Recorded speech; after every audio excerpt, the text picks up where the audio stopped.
Welcome to Get Gardening. My name is Casey. I'm a teacher by day and an avid gardener by night. I've been gardening for the past 15 years. I've developed a passion, and I'd like to share with you all my experience, my mistakes over the course of this series. And one of my favorite things about gardening is sharing it with other people. Whenever I have a friend around or my family member, I constantly am taking them outside to go see some of the plants that I'm growing, and I'd like to share it with you. So today I'm going to share with you my tropical garden. This is my tropical garden. I planted this out in May. I wish I could say that I've done tons and tons of work in here, but besides weeding and watering and a couple little bits of deadheading here and there, I pretty much have left it to its own devices. I'd like to zoom in and show you some specific plants that I have growing in here and some of the tender annuals and perennials that are in here that make this garden so tropical looking.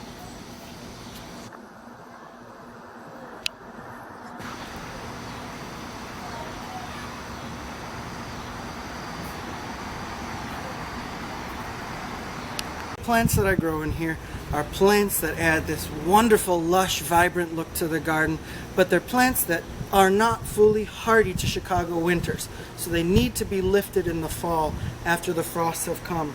This first plant that I have here is called an elephant ear. It is grown from like a tuber, a bulb, like a tulip that you have. It throws up these big, huge, gigantic leaves. It really needs a lot of water and some feed every once in a while, but other than that, it pretty much just does its own thing and adds that wonderful color to that wonderful foliage, to your garden. Something that adds wonderful color to your garden would be a plant like this dahlia. I love how they have these beautiful dark leaves, wonderful intricate color in the flower that starts out to be this beautiful fuchsia color. It fades to this lighter white here. The bees and the butterflies absolutely love this plant here, and while it's not truly a tropical plant, it adds that kind of tropical flavor with this dark foliage, the hot color in the flower. Some other plants that I grow that need to be lifted in the fall are canna lilies. I have two species growing over here. This is one called Bengal Tiger, and this is one called Tropical Paradise. And you can tell why this one is named so, because it has this beautiful orange and green and red colors in this marking. This is a new flower spike, and it's just going to open up and be this beautiful, vibrant orange color. This one has little tiny orange flowers in here, but the bees love them, and it adds a beautiful, lush foliage. Again, these plants, they just need to be lifted in the fall. Some of the plants that I grow in this garden are completely hardy to Chicago winters, meaning that they don't need to be lifted. They can survive right where they're at. One of the plants that I love is this cardinal flower. It has a beautiful deep red flower right here. Hummingbirds, bees love them, and they really look like they could have come from the jungle, but it just grows right here in Chicago perfectly fine. Other plants that are hardy but have a tropical look is something like this bee balm that I'm growing over here. This bee balm is a purple one that I got maybe 10 years ago, and I've just been splitting it over the years. It has a truly exotic look here, but the bees, they absolutely love it, and it fits right in here in this tropical garden. Other plants that I grow, I'm going to come over here, that is something that most people do grow in their own gardens, or something like a daylily. This one has a beautiful red color. It's done blooming. I have a yucca that I started that my grandmother over here, she gave me a piece. These are plants that add a tropical feel, but they're plants that can survive really hardy winters.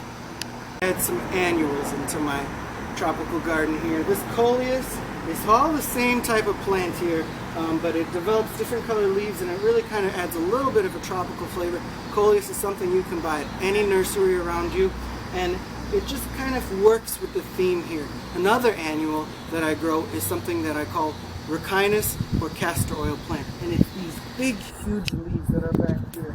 I started these plants in January from seed. I had 5 of them. 4 of them made it to my garden. Here's 3 of them. One's hiding in the back over there. The 5th one, I killed it, so it didn't make it into this garden. But they really set the whole tone for this garden. They are huge, big leaves. Every week, they just keep growing higher and higher. These are poisonous, so you don't want your dogs or cats to eat them, but there's something that they're very easy to grow.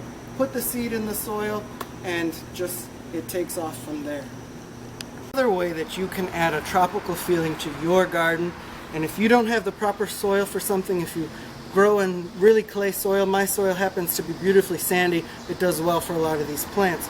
But some plants, if they're too picky, like this plumeria here, you can grow them in pots. Some of the plants that I grow in pots are something like this hibiscus. I have a palm here. This is a bulb called eucomis. They have beautiful flowers that are called pineapple lily, and you can see where it gets its name from. It's got this fun little pineapple-like flower. These you grow in pots, and then in the wintertime you bring them in the house, and that's another way that you can add a little tropical touch to your garden at home.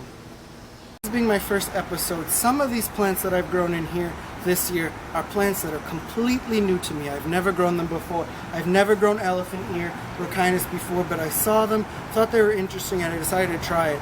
I want you to know that as a gardener, you shouldn't be afraid of trying something new. You know, I think a lot of gardeners are afraid of killing some plants. Well, I have killed many plants. You know, try something new and see if it works. A lot of these plants worked out wonderfully for me, and I hope that you'll be inspired to this year or next year to try a couple new plants. Maybe you'll make a tropical garden too. And until next time, I wanted to thank you for watching, and get out there and garden.